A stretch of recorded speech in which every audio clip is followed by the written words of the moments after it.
And unfortunately, we have some very prominent people in this country with a lot of money that are putting it into certain areas of the Donald Trump administration and his campaign that are hurting America.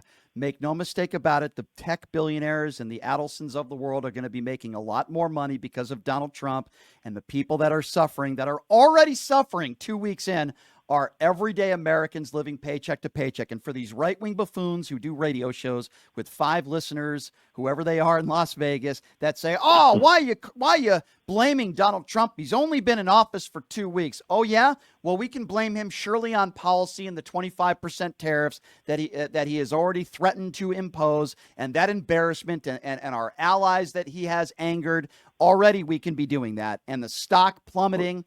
Your 401ks plummeting, gas prices going up, egg prices going up. That's not Joe Biden's fault. That's Donald Trump's fault. 2 weeks in office with the things he has already done, the things he has already says, and his executive orders. Who would you blame for the pharmaceuticals, your prescription drugs going up? Who would you blame for that? Do you think maybe an executive order that Donald Trump signed blocking what Joe Biden put in place so that your Medicare companies could negotiate your Medicare. They could negotiate with the pharmaceuticals to lower the cost of prescription drugs, and then Donald Trump signs an executive order against it.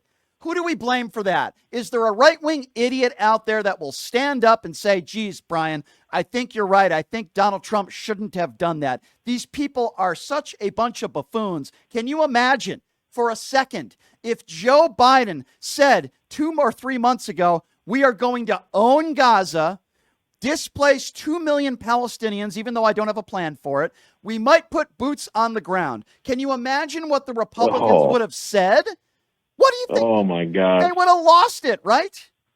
It would have been 24/7 on Fox News. They would have breaking coverage all day, every day. These people have no credibility. They say, "Oh, well, you guys are just overreacting. Donald Trump is provocative." But if Joe Biden said half the stuff that Donald Trump yesterday in that press conference said, they would have gone crazy. yeah, but you're forgetting Trump was the anti-war candidate. Yeah, right. Yeah. He's trying to start a war with Greenland, the Panama Canal, China. He's starting these trade wars at Canada, Mexico. I mean, you name it, Colombia, you name it, all over the world. All over the world. "Oh, but this is just a negotiating tactic," these right-wing buffoons will say. Oh yeah, This he's is a great businessman. Yeah, exactly. Yeah. He's just negotiating. He's just provocative. He doesn't really mean it. You can't make it up, my friend. Hey,